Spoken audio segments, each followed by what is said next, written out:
The Pacific, 1943. To the Japanese pilots of the Imperial Navy, the sky still belonged to them. For nearly 2 years they had ruled it, swift, elegant, untouchable in their deadly Zero fighters. Their enemies, whether British, Dutch or American, had fallen from the clouds like burning meteors. The Zero was legend, light, agile and graceful, the perfect weapon in a pilot's hands. The men who flew them were confident, proud, almost invincible, and when word reached them that the Americans were building a new fighter, heavier, slower, and built like a tank, they laughed. The aircraft was called the F6F Hellcat, born from the workshops of Grumman Aviation, a company known for building sturdy planes that could take a beating. The Japanese called it Baka Neko, the stupid cat. And in the summer of 1943, they would meet it in battle for the first time. Radio chatter crackles. Hellcats, you are clear for launch. Repeat, launch when ready. No one on that deck knew it yet, but the laughter was about to die in the Pacific winds. Somewhere over the Solomon Islands, 2 worlds were about to collide, one built on speed and tradition, the other on brute resilience and raw power. When they met, history would tilt.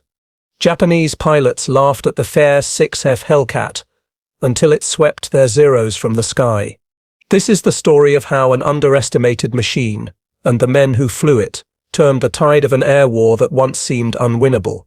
In December 1941, the world awoke to a new kind of war, swift, precise, and devastating. Japan's Zero fighters cut through the skies above the Pacific, like ghosts. At Pearl Harbor, they struck without warning. At Wake Island, they shredded American defenses. Over the Philippines, they danced circles around Allied aircraft. For the first 2 years of the Pacific War, the Mitsubishi A6M0 was the undisputed king of the air. The Zero was a marvel of Japanese engineering, light, nimble, with a range that seemed impossible. It could fly farther, climb faster, and turn tighter than anything the Allies could field.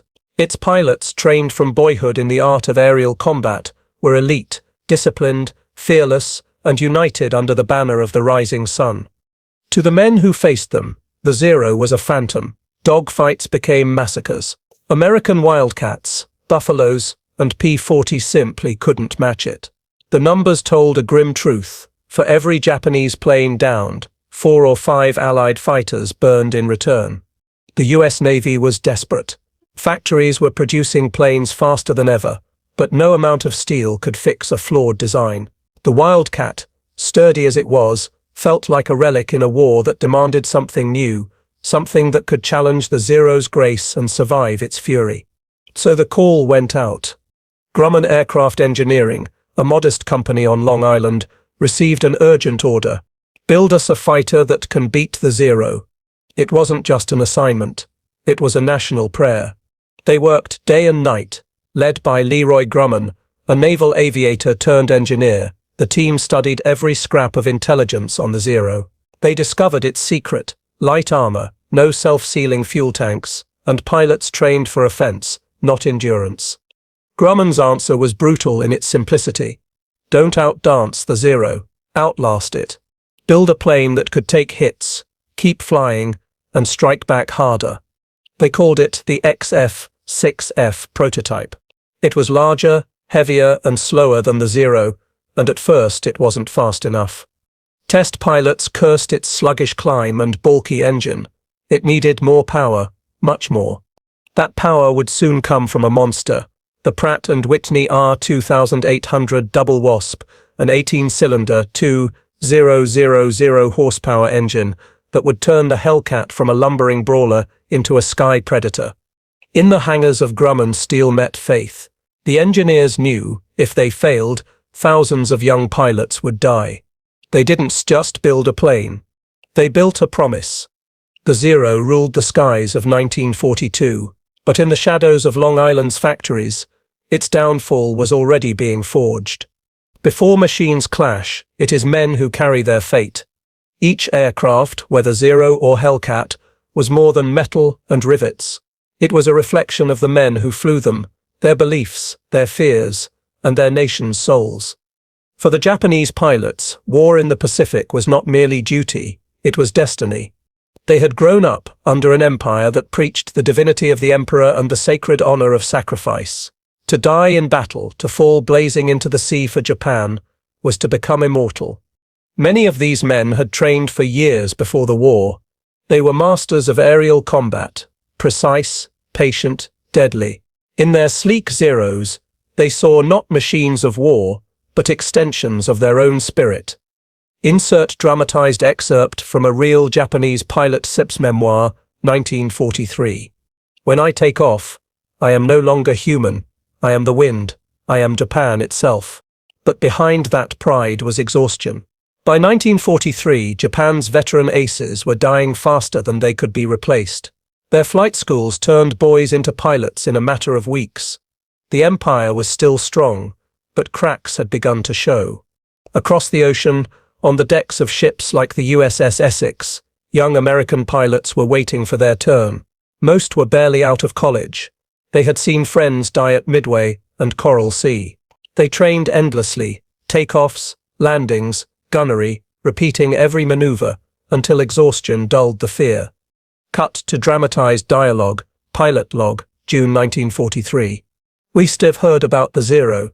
Some of the old hands say it turns inside you before you even blink, but they also say it burns easy. Maybe that sip's all we need, one clean hit. They pinned photos of loved ones inside their cockpits. Wives, sweethearts, mothers. Some prayed before takeoff. Others just grinned to hide the shaking in their hands. What united them was not perfection, but resolve. They knew the next generation of fighters, the Hellcats waiting below deck, might be their only chance to change the story. Each side believed in their own invincibility. Each believed the other would blink first. When they finally met in the sky, the Pacific would never look the same again. It was August 31st, 1943. The Solomon Islands had become a graveyard of ships and planes. The skies above Bougainville would now host a new kind of battle, one that would test not just skill but survival itself. The Japanese had launched another raid to reclaim lost ground. Dozens of Zeros roared south from their bases at Rabaul, confident, disciplined, and ready to shred anything the Americans sent against them. They didn't know that this time, the Americans had brought something new. Radio chatter. Hellcats, climb to 15,000 feet. Intercept course, Angels 1-5. Eyes open. The F6F Hellcat was entering combat for the first time. It was no sleek beauty like the Zero. It was broad, muscular, with thick armor plating, heavy guns, and the snarl of a beast. Even some American pilots doubted it. They'd heard the stories. The Zero could twist and turn like smoke. The Hellcat was new, untested. But as they climbed into the blue, they began to understand something. The plane felt solid. It didn't rattle. It didn't fight back. It obeyed. At 15,000 feet, the two formations met.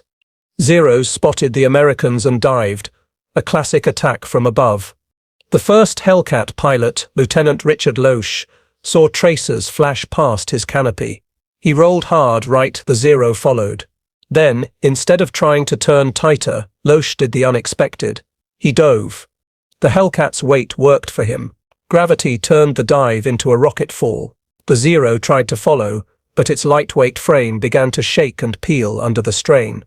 Loesch pulled level, looped back, and fired a 6-gun burst. The Zero vanished in flame. It was the first recorded kill by an F6F Hellcat, and it wouldn't spoil be the last. Within minutes, 5 Zeros were down. The rest broke off, vanishing into clouds. The Americans returned to their carriers, shaken, silent, and staring at the bullet holes stitched across their wings. The Hellcat had been blooded. It had survived. Insert pilot diary. They said we couldn't set match the Zero. Maybe they were right. We didn't set match it. We beat it our way. Word spread fast through the fleet. The new cat could fight. It could kill. And more importantly, it could bring its pilots home. In Rabaul, disbelief turned to unease. The Americans had found something strong, fast, and merciless. For the first time since 1941, the Japanese Navy's pilots were no longer laughing. By early 1944, The balance of the Pacific skies had shifted. What began as scattered skirmishes was now an all-out struggle for control of the air, and Japan was losing altitude fast.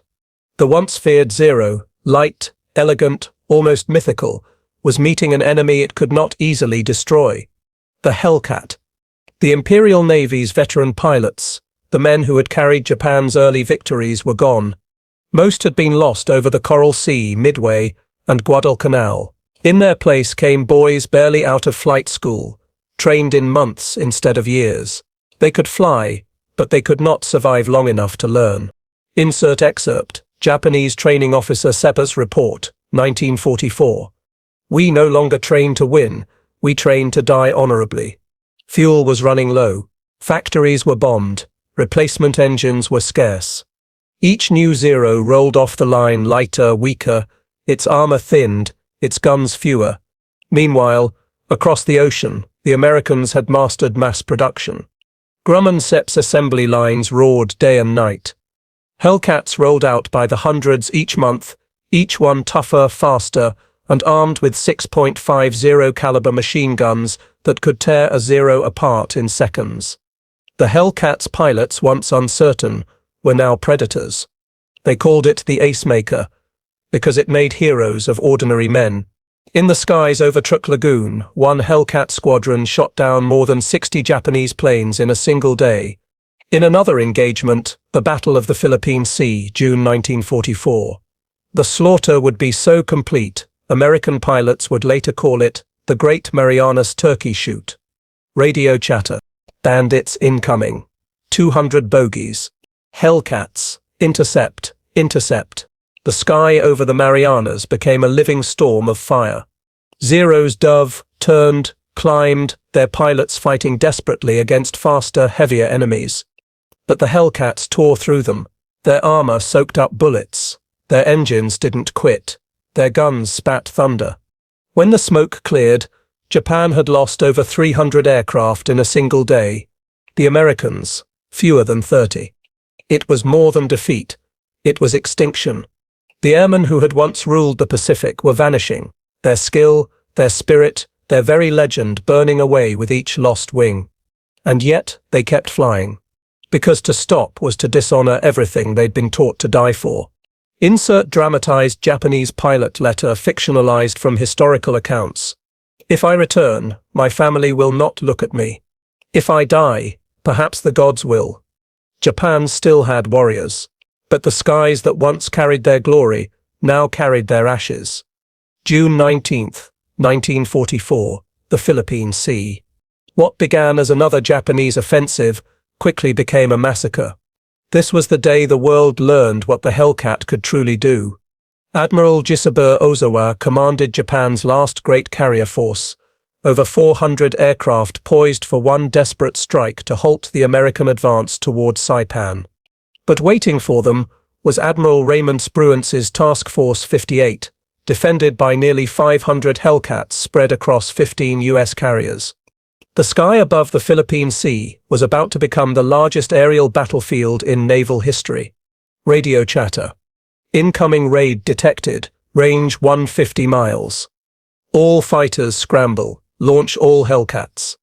Wave after wave of Japanese aircraft roared toward the American fleet.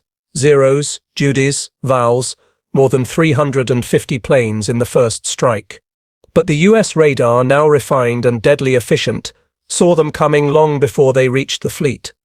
Hellcats climbed to intercept 50, then 100, then 200 of them, dark blue shadows streaking upward into the sunlight. The radio erupted with tension. Bogies at 12 o'clock, range 20 miles. Let's go get 7, boys. The battle that followed would last minutes but feel eternal. Zeros twisted in impossible turns, but the Hellcats dove, climbed, rolled, and struck with brutal efficiency. One pilot later recalled, "It was like shooting fish in a barrel. They just kept coming." By midday, the sea below was littered with fire and fuel. Of the 373 Japanese planes launched that morning, over 250 were shot down. The American pilots called it the Great Marianas Turkey Shoot. To them, it was a victory. To the Japanese, it was the death of their air power. Few returned to their carriers.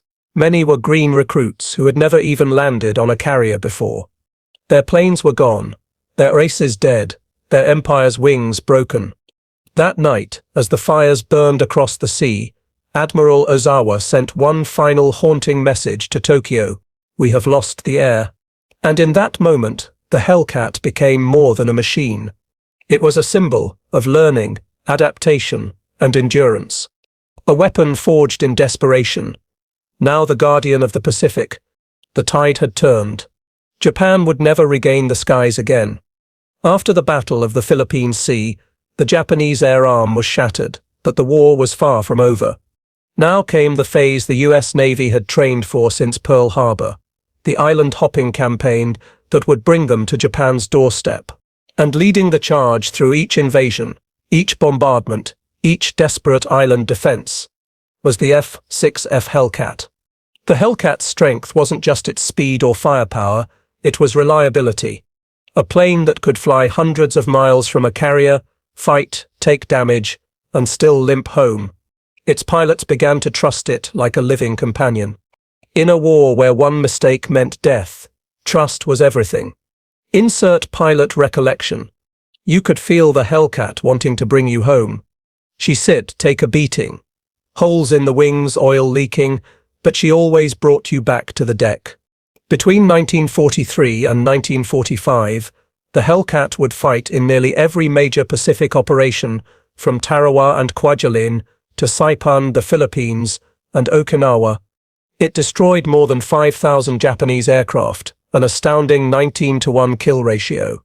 No other fighter in history would achieve such dominance in such a short span of time. But this wasn't set luck, it was strategy. Every step toward Japan depended on air cover. Before Marines could land, before bombers could strike, Hellcats swept the skies clean.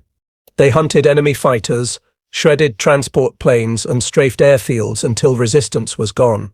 They became the vanguard of America's naval juggernaut, the shield and the sword in the same breath.